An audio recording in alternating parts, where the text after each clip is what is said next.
معزز سامعین، رمضان المبارک کا مہینہ بس 2 دن کے بعد تشریف لا رہا ہے۔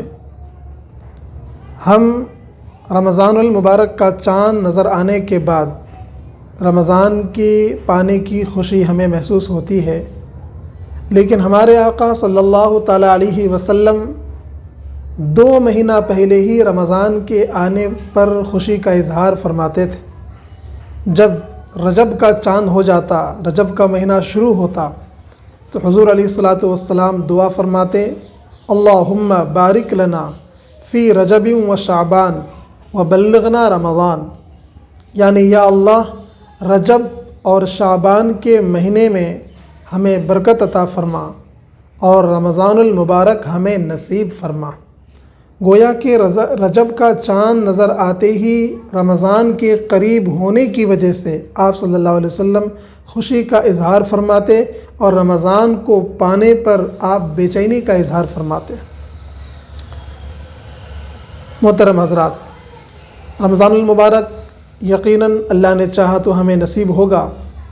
رمضان المبارک میں مسلمانوں کی نیکیوں کا گراف بلند ہو جاتا ہے، گناہوں کا گراف کم ہو جاتا ہے۔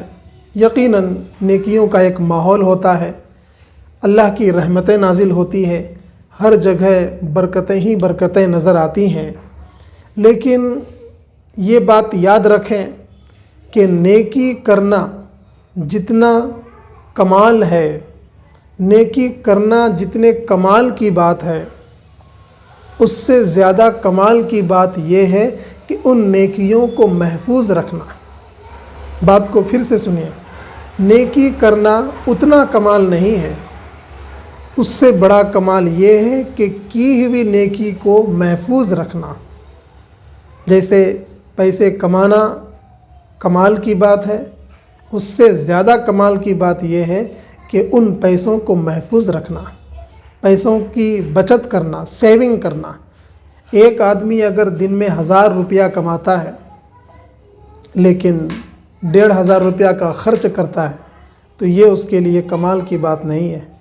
1000 روپیہ کما کر 500 روپیہ بچانا، 500 روپیہ اپنے مستقبل کے لیے بچا کر رکھنا، یہ کمال کی بات ہے۔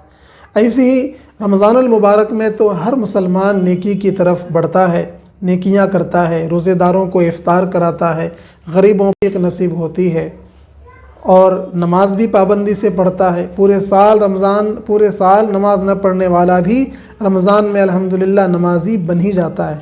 اس طرح بہت سی نیکیاں جو دیگر 11 مہینے میں نہیں کرنے کی توفیق ہوتی ہے، رمضان میں مسلمانوں کو وہ کرنے کی توفیق ہوتی ہے۔ لیکن میرے پیارے اسلامی بھائیوں، صرف نیکی کرنا کمال نہیں ہے بلکہ ان نیکیوں کو بچانا کمال ہے۔ اب وہ نیکیاں بچیں گی کیسے، اور وہ نیکیاں ہمارے نامہ اعمال میں محفوظ کیسے رہیں گی؟ تو سب سے پہلی شرط یہ ہے کہ ان نیکیوں کو ریاکاری سے بچایا جائے۔ ریاکاری، دکھاوا۔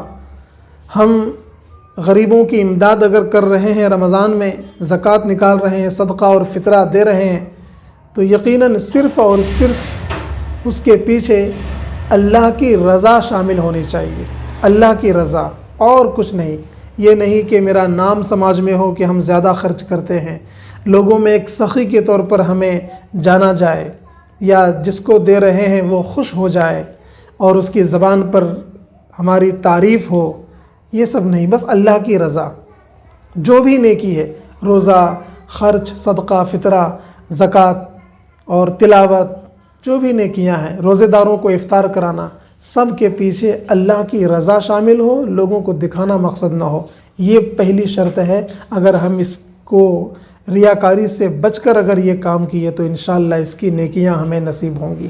اور پھر دوسری شرط یہ ہے کہ جس کے ساتھ بھی ہم نے بھلائی کی، مثال کے طور پر زکوٰۃ کی رقم سے، صدقہ اور فطرہ کی رقم سے کسی کی مدد کی، یا روزے دار کو افطار کرایا، بعد میں جا کر کبھی اس سے کچھ رنجش ہو جائے تو پھر یہ احسان نہ جتائیں کہ ہم نے جو ہے تم پر رمضان میں یہ تعاون کیا تھا، تمہیں یہ کرایا تھا، وہ کرایا تھا، یا اپنے ان تعاون کا لوگوں کے سامنے ذکر کرے، احسان جتائے، یا پھر جو ہے تکلیف دے جس کی ہم نے مدد کی، تو ایسا کرنے سے بھی ہماری وہ نیکیاں جو نامہ اعمال میں درج ہو گئی ہیں، احسان جتانے کے بعد پھر وہ نیکیاں مائنس ہو جاتی ہیں۔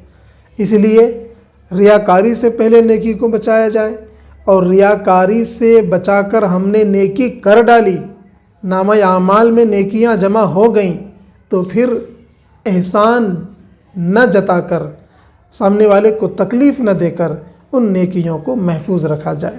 اسی طرح حسد اور غیبت کی وجہ سے بھی ہماری نیکیاں ضائع ہو جاتی ہیں، تو رمضان کے بعد بھی ہمیں حسد اور نیکیوں سے، حسد اور غیبت سے اپنے آپ کو بچانا ضروری ہے۔